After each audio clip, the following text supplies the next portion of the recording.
చూస్తున్నాం. విజయవాడలో వరద నుంచి అన్ని ప్రాంతాలు తేరుకున్నాయి. కానీ కండ్రిగలో పరిస్థితి మాత్రం మారలేదు. 11 రోజులు గడుస్తున్నా నీటిలోనే మగ్గుతోంది కండ్రిగ. నీళ్లు బయటికి పోకపోవడంతో వివిధ మార్గాలను ప్రభుత్వం అన్వేషిస్తున్నారు. రోడ్లను పగలగొట్టి నీళ్లను బయటికి పంపించేందుకు ఏర్పాట్లు చేస్తున్నారు అధికారులు. పెద్ద పెద్ద ఇంజిన్లతో నీళ్లను తోడుతున్నారు అధికారులు.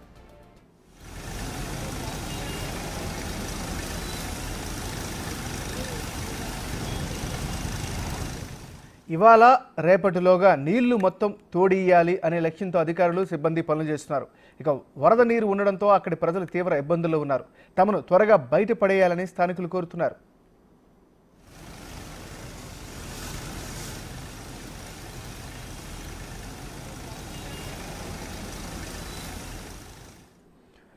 బులెటిన్లో మనం బ్రేకింగ్ న్యూస్ చూస్తున్నాం. విజయవాడలో వరద నుంచి అన్ని ప్రాంతాలు తేరుకున్నాయి. కానీ కండ్రిగలో పరిస్థితి మాత్రం మారలేదు.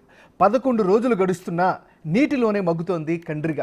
నీళ్లు బయటికి పోకపోవడంతో వివిధ మార్గాలను ప్రభుత్వం అన్వేషిస్తోంది.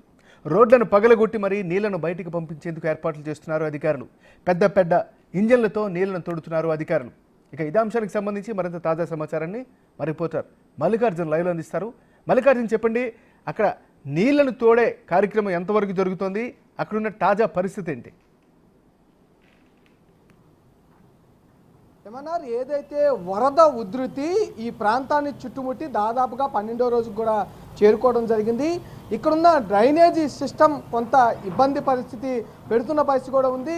ఈ ప్రాంతంలో డ్రైనేజీ సిస్టమ్ ఇబ్బంది పెట్టడంతో పాటు ఇక్కడున్న వరద ఉధృతి అనేది సింగనగర్ ప్రాంతం నుంచి ఇటు సైడు ఫోర్స్గా రావడం జరిగింది. ఇక్కడ నుంచి బయటికి వెళ్ళే నీళ్ల మార్గం లేక కూడా ఈ ప్రాంతంలో ఉన్న ప్రజలందరూ కూడా ఇబ్బందులు పడుతున్న పరిస్థితి కనిపిస్తూ ఉంది. మనం మేజర్గా కూడా కండ్రిగా ఫ్రంట్లో కూడా ఉన్నాము. ఇది కండ్రిగాకి సంబంధించిన జంక్షన్ రోడ్. ఇది ఈ జంక్షన్ రోడ్డు వద్ద నుంచే లోపల కండ్రిగా లోపల నుంచి ఉన్న వాటర్ అంతటిని కూడా ఎత్తిపోతలు చేస్తున్న పరిస్థితి కనిపిస్తూ ఉంది. దాదాపుగా 5-6 హెవీ మోటార్లు, పెద్ద పెద్ద మోటార్లు కూడా పెడతా ఉన్నారు. వాటి ద్వారా దాదాపు 2 రోజుల నుంచి ఈ వరద నీరు అనేది కూడా బయటికి తోడు వేస్తున్న పరిస్థితి కనిపిస్తూ ఉంది.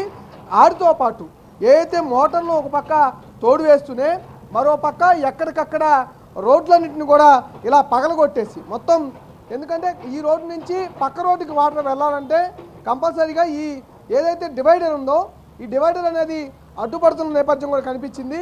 2 రోజుల క్రితం ఈ డివైడర్లన్నింటిని కూడా పగలగొట్టేసి ఇటు సైడ్ ఉన్న వాటర్, ఇటు సైడ్ లోపలికున్న వాటర్ మొత్తం కూడా గత 2 రోజుల క్రితం చూస్తే కనుక మనం వచ్చినప్పుడు ఇక్కడ మోకాల్లోతు నీళ్ళు అయితే 2 రోజుల క్రితం ఉన్న పరిస్థితి ఉంది.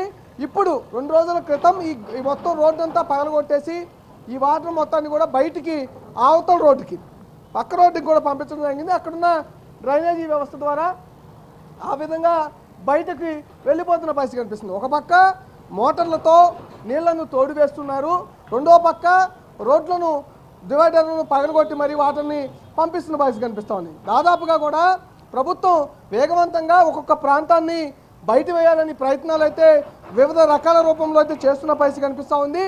ప్రస్తుతం 3 ప్రాంతాలు అయితే నీటిలో మగ్గుతున్న పరిస్థితి కనిపిస్తూ ఉంది. అందులో ఎక్కువగా కూడా కండ్రిగా అనేది ఎక్కువగా కూడా వాటర్ ఫ్లో అనేది కనిపిస్తున్న పరిస్థితి కనిపిస్తూ ఉంది.